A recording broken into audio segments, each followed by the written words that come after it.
If you find an unopened present under your tree after Christmas, call the police. It might just save your life. We weren't worried when I found a present under the tree that neither me or my wife had put there. We get a lot of presents for kids, so it could have easily been forgotten, so we didn't give it a second thought. It had no gift tag on it, so we decided to leave it there and not open it until we found out who it was for and who sent it. We should have just left it though. Maybe my family would still be alive if we did. So when I got up on the 26th early to make coffee, that was the only present left under the tree. It was a small box, maybe 6 inches tall and 6 inches wide, wrapped in bright red wrapping paper. There was a little green bow on top and it all looked expertly wrapped. But when I came out into the living room that morning, there was something off about that present that I couldn't place. It wasn't until later that I realized the wrapping paper had been completely green on Christmas Day. And it wasn't until later that I noticed that red had leaked on the floor around the present as well. I should have known something about this was deeply wrong. Throughout the day, our kids played with their new Christmas loot as Maria and I called different relatives asking if they left a little red gift under our tree. As the day went by and more family members told us that they hadn't sent a gift, we started to get confused. We weren't worried, but we were definitely puzzled. There had been no signs of a break-in or any forced entry, but the gift had to have come from somewhere. Mary and I spent the entire day trying to figure it out, and when night came around, we were mentally exhausted. We put the kids to bed and followed soon after. Now I'm usually a pretty heavy sleeper, but something woke me up that night. I'm not sure if it was a noise I heard or if I just had too much coffee during the day, but I found myself wide awake at 2 a.m. and my throat was very dry. Probably from eating out my wife last night, but whatever, I'm used to it being dry. I finally slid out from under the covers and slipped into my slippers, careful not to wake Maria sleeping next to me. I walked out of our bedroom to the kitchen, almost slipping on some spilled water on the floor. Muttering a curse, I turned on the kitchen light and poured myself a glass of water from the refrigerator. I stood there in silence for a few minutes, drinking my water as I leaned against the kitchen counter. When I finished the water, I put my glass in the sink and turned around to turn off the light. By chance, I happened to glance over to the hallway that connected to the living room, and that was when I froze. From where I stood, I could see right to our Christmas tree, and I saw that the mysterious present had been opened.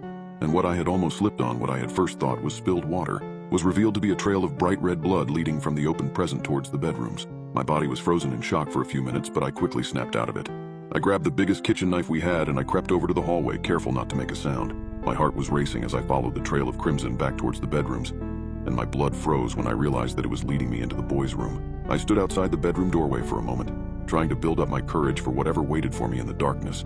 Then I sprang into action, running into the room and switching on the lights in one quick movement. I had tried to prepare myself, but what I saw made the knife slip out of my hand and my jaw drop in horror. My boys had twin beds, one on either side of the room. Micah, the oldest, was on the left side, and Jamie, who was a year younger, was on the right. I saw Micah first, sleeping soundly and wrapped in his sheets, but when I turned to Jamie, I almost threw up. His sheets had been thrown off the bed, and he was sprawled out across his mattress in an unnaturally rigid pose. His limbs were bent back in ways that no bones should be able to move, and his unseeing eyes were open and stared up at the ceiling. Blood covered his pillow, his mattress, everything. Attached to his neck was the most hideous thing I'd ever seen. It was like a cross between a leech and a slug, and was easily almost 2 feet long and almost a fourth of that in width, and the thing was latched onto his neck. It was smooth and slimy and dark green, almost the exact same color of a Christmas pine. But as I stared at it for a moment, I realized it wasn't attached to his neck. It was in his neck. The creature had torn open Jamie's throat and had burrowed its head into the exposed wound. As I stared on in horror, I saw the thing pulse and writhe as it fed off of my dead son's blood and God knows what else. For a cursed minute, I couldn't move. I couldn't even look away. I stared on in frozen horror before I finally tore myself away and stumbled back into the hallway.